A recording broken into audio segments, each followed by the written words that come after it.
Es un movimiento de insurrección de nuestra organización que se llama Ejército Zapatista de Liberación Nacional, cuya dirección es mayoritariamente indígena. Hoy se inició la guerra, la revolución, aquí en la ciudad de San Cristóbal de las Casas, Chiapas. La madrugada del 1 de enero de 1994 apareció públicamente el Ejército Zapatista de Liberación Nacional y lanzó una declaración de guerra en contra del Estado mexicano, exigiendo libertad, democracia y justicia para los pueblos indígenas de México.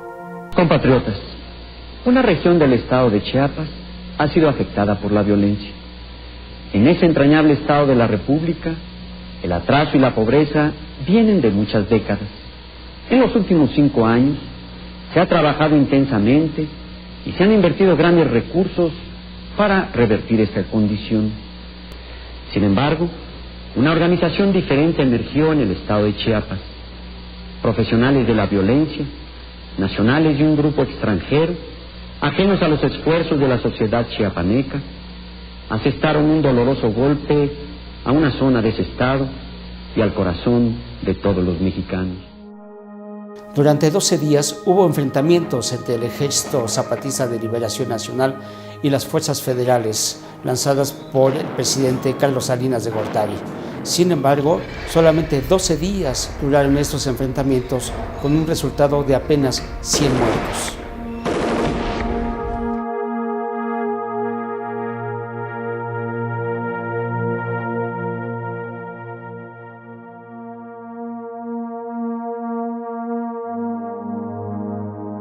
Ese año de 1994 entró en vigor el Tratado de Libre Comercio entre México, Estados Unidos y Canadá. El presidente Carlos Salinas de Gortari prometía la entrada del país a la modernidad, pero el Ejército Zapatista de Liberación Nacional revelaba pueblos indígenas marginados, pobres y olvidados. Mientras en Chiapas seguía el conflicto armado entre el Ejército Zapatista de Liberación Nacional y el gobierno de Carlos Salinas de Gortari, en Tijuana era asesinado el candidato del PRI a la presidencia de la República, Luis Donaldo Colosio.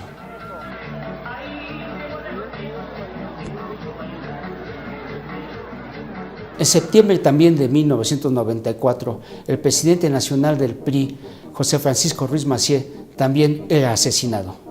A finales de 1994, el Ejército Zapatista de Liberación Nacional también se extendió a 38 municipios de Chiapas, mostrando una fuerza que supuestamente el gobierno federal había detenido.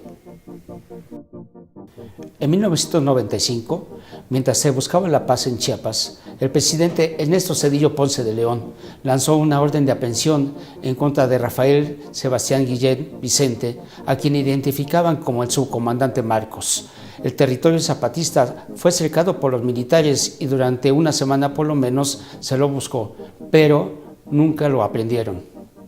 Durante todo 1995 siguieron los diálogos entre el gobierno federal y el Ejército Zapatista de Liberación Nacional, pero fue hasta febrero del 96 cuando se sentaron a dialogar en el pueblo de San Adela Arrainsar, donde se buscaba el reconocimiento de los derechos y la cultura de los pueblos indígenas que no estaban reconocidos en la Constitución. La lucha zapatista continuó durante todos estos años e incluso la comandante Ramona, esta mujer indígena, pequeña pero de gran fuerza, llegó hasta la Ciudad de México y dio un mensaje para el pueblo exigiendo el reconocimiento de los derechos y la cultura de los pueblos indígenas de México. A pesar de todos los esfuerzos, en 1997 se rompió el diálogo entre el gobierno federal y el Ejército Zapatista de Liberación Nacional. No hubo un acuerdo a pesar de que se firmó la paz. 1,111 integrantes del Ejército Zapatista de Liberación Nacional salieron de Chiapas y recorrieron una buena parte del territorio nacional hasta llegar al Zócalo de la Ciudad de México para exigir el reconocimiento de los derechos y la cultura de los pueblos indígenas de México.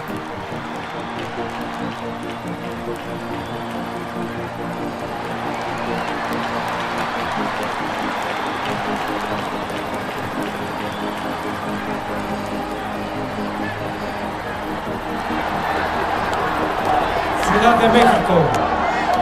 Llegamos. Aquí estamos.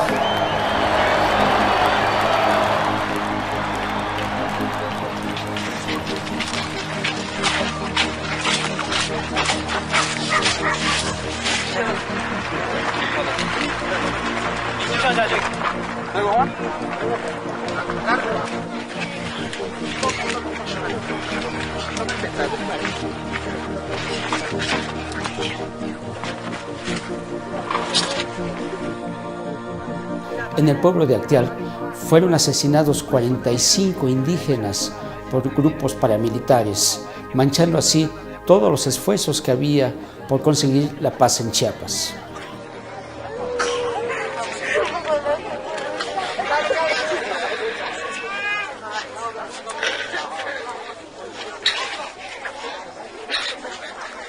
La violencia es por definición un acto criminal, y eso fue lo que ocurrió el día de ayer en Acteal. Un cruel, absurdo, inaceptable acto criminal que solo puede tener como respuesta la aplicación más firme y severa de la justicia.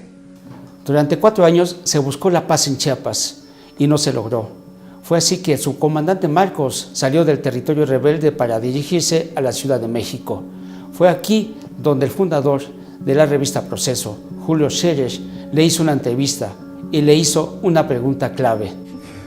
Marcos, ¿es usted un rebelde que exige cambios profundos o un revolucionario que lucha por transformaciones radicales?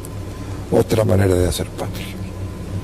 Nosotros nos ubicamos más como un rebelde que quiere cambios sociales, es decir, la definición como el revolucionario clásico no nos queda.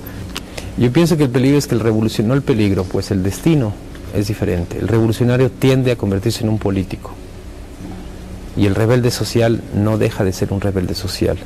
En el momento en que Marcos o el zapatismo se convierten en un proyecto revolucionario, quiere decir en algo que devenga en un actor político, en un actor político dentro de la clase política, el zapatismo va a fracasar. Después de participar en el Zócalo, el subcomandante Marcos se dirigió hasta la Cámara de Diputados y al Senado de la República. No entró, pero fueron los comandantes indígenas quienes participaron en la tribuna por primera vez y desde ahí exigieron que se respetaran los acuerdos de San Andrés Larraínzar. Señoras y señores legisladoras y legisladores, soy una mujer indígena y zapatista.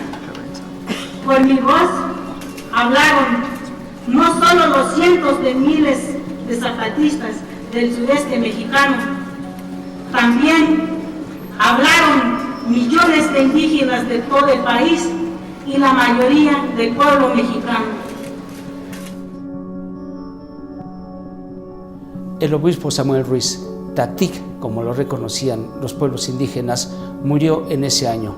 Ya no pudo ver el reconocimiento de la lucha zapatista, el reconocimiento de los derechos y la cultura de los pueblos indígenas de México.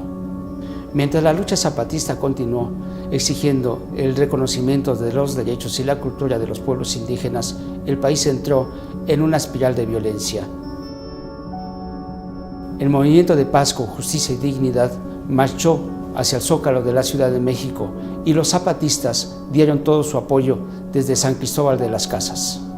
Desde el 2011 al 2018, los pueblos zapatistas siguen avanzando.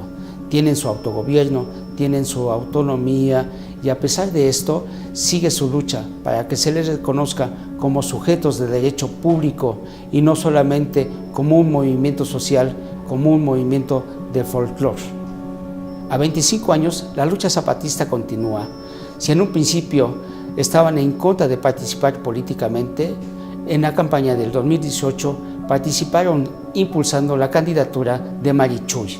A pesar de que no ganó, esta indígena náhuatl hizo nuevamente la tarea de los zapatistas, recordar que los pueblos indígenas en México existen, exigiendo que el gobierno de Andrés Manuel López Obrador retome los acuerdos de San Andrés y reforme la Constitución para que los pueblos indígenas de México sean reconocidos como sujetos de derecho público.